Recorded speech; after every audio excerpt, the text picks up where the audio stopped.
So now that we finally finished the end of Middlemarch, I just wanted to use this last muddy point to sort of shoot out my main sort of bits and bobs that I found interesting and to sort of give a final analysis of the book. And first, I just want to preface by saying that this guy is not a light read. Not that anyone would think so based off of how chunky it is. But by the start of the book, I will be honest in saying that I was not looking forward to it. I thought it was going to be boring, it was going to be hard to understand, it was going to be an absolute snooze fest. And I'll be honest, definitely had those moments throughout the book. Not gonna lie to you, there were some pretty bland moments. But as I forced myself to keep on reading, keep on reinforcing what was going on, whether that was through spark notes or through any sort of other external sources and whatnot. It sort of became more and more interesting as I went along, and so I didn't get as boring, and I honestly kind of enjoyed myself by the end of it. And I'm kind of sad that we're ending the way we are, because not exactly a fairy tale ending by any means. But with that being said, I just wanted to point out some of the notes that I had been writing about every time we discussed the book in class. And I won't read every single thing because I have like 4 pages of notes, and that would be way too much. But I figured I'd just shoot a couple off that maybe we didn't talk about all that much in class, or just some things that popped in my head that I wanted to reinforce in the future, that I figured would be somewhat interesting to talk about in the Muddy Point. And one of those things was understanding the historical context at the time. Eliot is very much a writer, I've noticed when reading this book, who really makes a big effort at making a really believable and realistic world. When the book is set, Britain is very much going through a lot of changes, right? Societally, politically, economically, democratically even. And so there's a lot that's going on around the country. And even in a small little, middle of nowhere kind of town like Middlemarch is described as being, there's still a lot of change within the community, right? And, it's especially starking when we get these like little miniature interactions throughout the book between the townsfolk and sort of the main characters, right? A great example would be how they react to the railway, right? Seeing how they react to that is really fascinating, and something that I was honestly disappointed Eliot really didn't elaborate more on. Just because, like, for a small town like Middlemarch to, have a railroad go through town and, provide for that community, that'd be, really an interesting thing to talk about more, in my opinion. But I also feel like she may have done that intentionally. It's also not obviously the main point of the story. But either way, I thought the reaction was interesting for a multitude of reasons, right? I mean, for one, at this time, historically at least, Britain was going through an economic depression. A new democratic body had just been implemented into the whole country. And so naturally there's a lot of distrust and sort of skepticism among folks, on top of being in a rural town where that's naturally just going to happen, right? Where people are just trying to fend for themselves, just trying to put food on the table for their families and provide as best they can for their community. To see this sort of like monopolistic, corporate kind of move make its way into the town so dramatically as it did, I honestly, I don't blame them for being almost fearful and concerned, obviously, as they were. And so just like little interactions like that were really interesting, right? Or even when Brooke was talking to one of the tenants, right?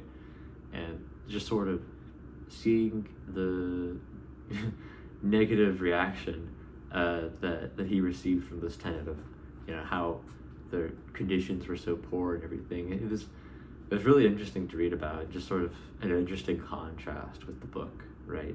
Where we're so focused on a certain character for certain chapters, and then out of nowhere we just kind of get pulled back very briefly into a much larger picture in the story. So that was one thing I found interesting.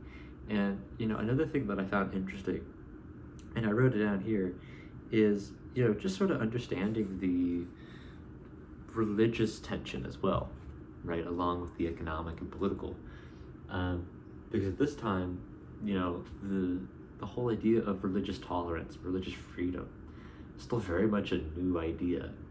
And if you believe in the notion that Eliot was sort of writing this fictional town to be much like her actual town of Coventry, then you would know that Coventry is very much a very, very Roman Catholic town. And, throughout the story, we start to see that there's sort of this, like, bit and barb between the two priests, right? You have Tyke and Fairbrother, and just sort of like the little clash between them. It's really interesting, especially now in present day. That tension is still there, right? I mean, if you know anything about UK history, you'll know that there's very much a contentious thing that still has really, really devastating effects, unfortunately. Especially in Northern Ireland and Ireland with the Troubles back in the 90s, and unfortunately looks like might be making its way back again with the way Brexit has gone and everything. So it's just an interesting other thing that Eliot does a really eloquent job of just sort of sneaking in there, right? To sort of keep us focused on multiple things at once, and to not feel like we're bogged down by a certain character or a certain sub-story, right? It's a sort of large canvas that she sort of continuously is painting that becomes larger and larger as we go. And I don't know, I just thought that was interesting. As for the main characters, I think Dorothy is a great place to start, and I'll be honest in saying that her ending was very predictable in my opinion. It's not necessarily a bad thing, but based on how we've gotten to know her throughout her whole time in the book, it's very much obvious to me, at least, that of course she was going to part with her money, right? It didn't mean anything to her. I mean, I'm sure it certainly passed her mind, briefly here and there.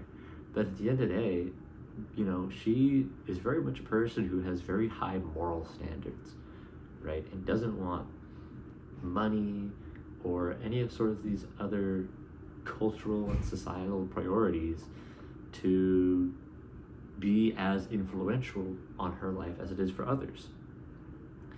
Like, for example, if this was Celia in her position, right? Her own sister, I guarantee you that she would no chance part with that money, because she's just a different person from Dorothy, right? Dorothy's very much a person who in herself is ironic and satirical when you compare her to the period that she's living in historically, right? She's so far ahead, socially, that it's just sort of funny to see these really more serious interactions with her, and see how feminist or progressive she is at the time, compared to her very, very conservative culture and upbringing that she's constantly around and constantly challenges. So seeing her be like, the money's not that much to me, and sort of end up with Ladislaw, not exactly a surprise that I was blown away by, but I'm happy for her. I think it's a fitting ending. I think Ladislaw deserves it, because all he's ever known is nothing, and he's worked so hard throughout his life. It just seems like a fitting ending to me. The next people though that I would say are in contrast to that ending would be Lydgate and Rosamund, who are very much past the honeymoon phase, and while they are very much out of the mud of their financial debt, I think Lydgate feels like he is in even deeper debt than before.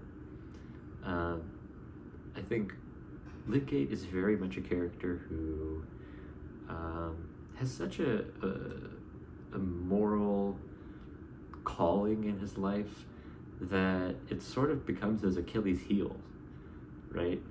And I know we talked about this in class briefly, but the sort of weird tension between trying to do good and getting punished for it is sort of interesting conflict to read about, right? It's an internal conflict that's not really talked about all that much or tapped into in literature or any other form of medium. And so being able to read about that, especially in a British world in 19th century England, in this tiny little town in the middle of England, is really even more fascinating. It feels very much like a Downton Abbey episode, you know what I mean? So seeing that sort of tension with Lydgate is really, really fascinating to read about. And honestly, I think, and I've talked about this before, but I feel like if it weren't for Lydgate's hesitation and sort of just hatred of being politically aware, right, and sort of aware of his reputation and not really caring about what people think about him, right? If he wasn't like that, I feel like all of this could have been avoided, in my opinion, right? If he was like any other doctor, right, and he charged astronomical fees, right, and tried to keep his patients as long as he could, and sort of did what any other doctor would, even today, unfortunately, I feel like these sort of financial debts and these marital issues wouldn't have even come to light. And so it just kind of goes to show this weird dilemma that he faces between trying to do right and also just being more inept of his surroundings. I also think it's interesting how for Rosamund, she's very much not very faithful. You know what I mean? And I don't know if I would entirely blame that on her. But I think she certainly knows what she's doing, right? I mean, in the face of all of this, unpleasant circumstances that they're in financially, her solution in her mind is to just run away, to go to London, to start over, because clearly in her mind, their life in Middlemarch is done for. There's nothing to salvage. Give up. It's sort of an interesting reaction I was not expecting.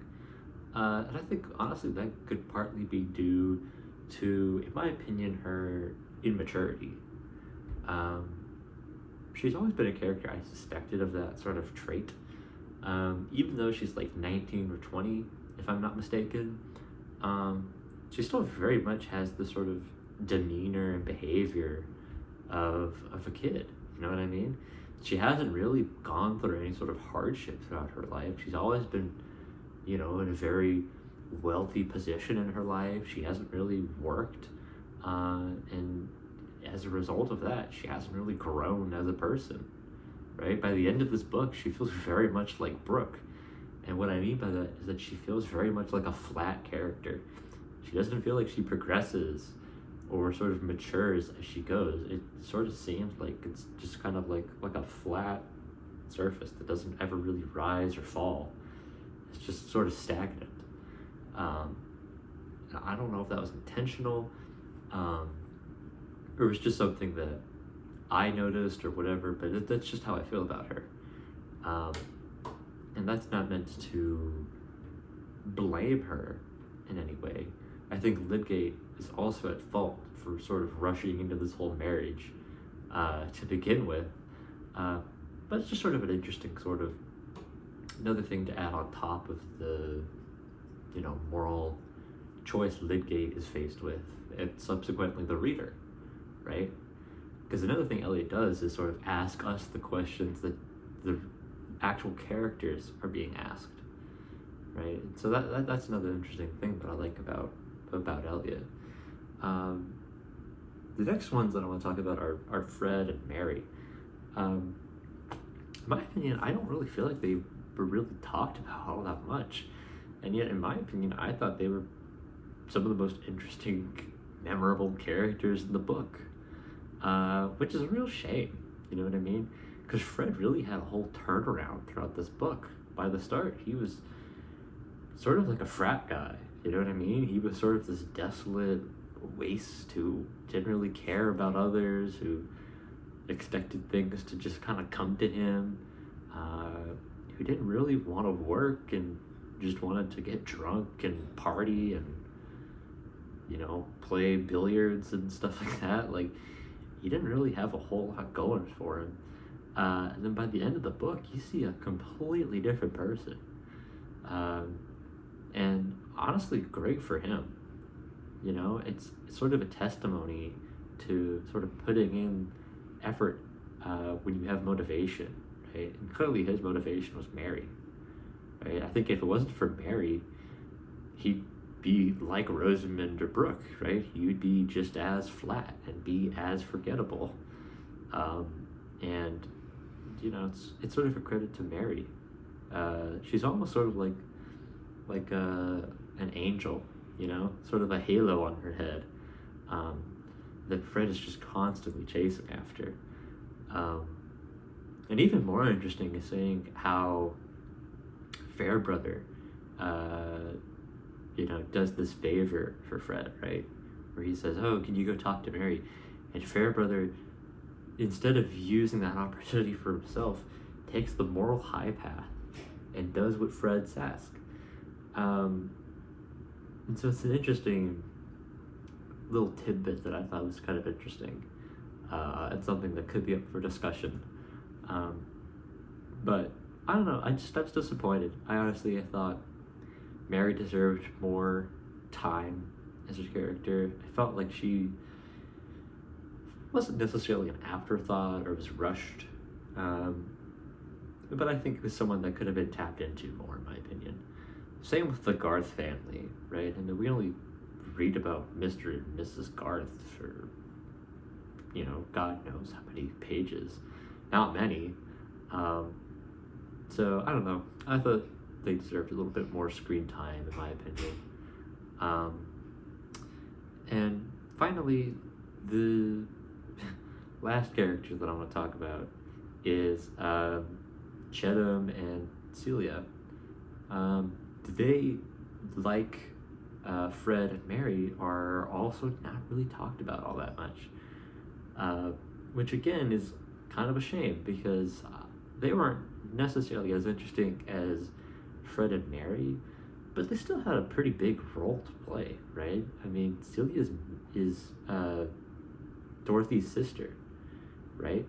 I mean, she seems to be the only one that could really sort of talk to Dorothy, right? And sort of have any sort of influence on how she thinks about the world, what her thought process is like, sort of convinces her to ask these internal questions of herself that nobody else really seems able to do. And so not really being able to see more interactions with the two of them, or even just with other characters, right? Celia with, let's say, like Lydgate, or with Rosamund, or whoever, right? That would have been kind of interesting to read about, but to each their own, I suppose. Chettam, he's fine. He's very much a stereotypical 19th century Tory, so naturally I'm not that big of a fan. He seems like a sort of traditionalist, doesn't really like a whole lot of social change. And in my mind, honestly, by the end of the book, it sort of seems like a character that dodged a bullet by not marrying Dorothy, right? By this whole thing imploding, being a sort of success than a failure. Because God knows the fights that the two of them would have, right?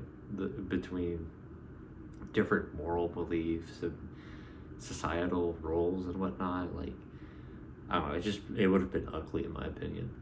But he's still an interesting character, right? I mean, he still has influence over the town, and he still has interactions with Dorothy. And even though they have their own disagreements with one another, they still very much, hold each other in respect, right? I mean, Cheatham, throughout multiple times in the book, is, described as sort of making an effort to ensure that his sister-in-law is, in good hands, that she's not gonna, fall prey to the very vicious cycle this town seems to be susceptible to.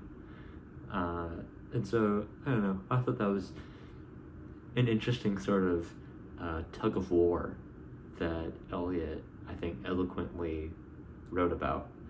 And then finally, the last thing I want to point out is, just sort of understanding the failures and successes that we see contradict one another throughout the story. I have it written down in my notes, but I didn't really write a whole lot because it's sort of an open, interpretive sort of thing to talk about. But one of the main themes, along with a whole bunch of others, is seeing how Eliot does a great job of adding contradicting elements to each other to make a absolute masterpiece of literary work, right? And that's not to say that the book as a whole is necessarily a showstopper, right? It's not necessarily an odyssey in its own right, but it's very much an impressive work of art when you think about it, because there's all these sort of hidden elements that when you take time to think about them, stack on one another and make for this really interwoven story that not just explores provincial life, but sort of becomes an observational perspective we gain, right? Like, take, for example, the failure and success contradiction that I pointed out, right? Sure, there's the failure of Casaubon, right? Of not being remembered, of working on this thing that he's put his whole life into, right? But then contradicting that with the success, I would argue, Dorothy finds by the end of the book, right? Or, the moral failure of Lydgate and Bulstrode, right? And contradicting that with the sort of really, really dramatic character arc that Fred goes on, right? It's all of these sort of interesting subplots and everything that, when they're weaved together and told into one much larger story, make for really, really, really interesting analysis than anything else. Which is why I feel like Eliot titled it as being a study of provincial life, right? That people of high status or class, financially or socially, aren't going to be immune to the same struggles everybody else, like you and me, will face, right? And I don't know, I just thought that was sort of an interesting sort of, push and pull sort of mechanism that not very many authors successfully tap into. There's sort of this terminology that, I don't know, I came up with, but something that I really started to use a lot since I first came into Watauga, and started using a lot last semester in Professor Fessler's class. And whenever we would read, any sort of literary piece, whether that was a poem, or a song or a short story or an essay or whatever, some of these pieces would speak out to me more than others because of the term I call the human experience. And it's very evident in this book. And what I mean by the human experience is an author, in this case George Eliot, being able to not just write an interesting account of provincial life, but sort of give us a hands-off view of the internal battles that all of these people face, right? And, seeing the challenges that they all face, whether that be moral, financial, political, economic, or whatever, right? These challenges are all very, very, very reminiscent of the challenges you and I face or will face at some point in our lives. It just sort of, I would argue, getting a eye-opening view into that from these very influential people is kind of revolutionary when you think about it, especially when the book was written, right? Like, I bet you $5 this was probably the Game of Thrones of their time, right? A sort of shining star of, what literature and entertainment mediums can become, right? Challenging the societal and status quo and sort of making us as the viewers question any sort of previous preconceptions, right? And so just sort of seeing it from that point of view, on top of all the complexity that this book has to offer, really makes for an interesting story. And overall, I could safely say that I enjoyed it, despite the multitude of times that I certainly struggled to stay awake, or maybe had a hard time understanding. By the end of the book, I can say that I very much enjoyed this book and would highly recommend it.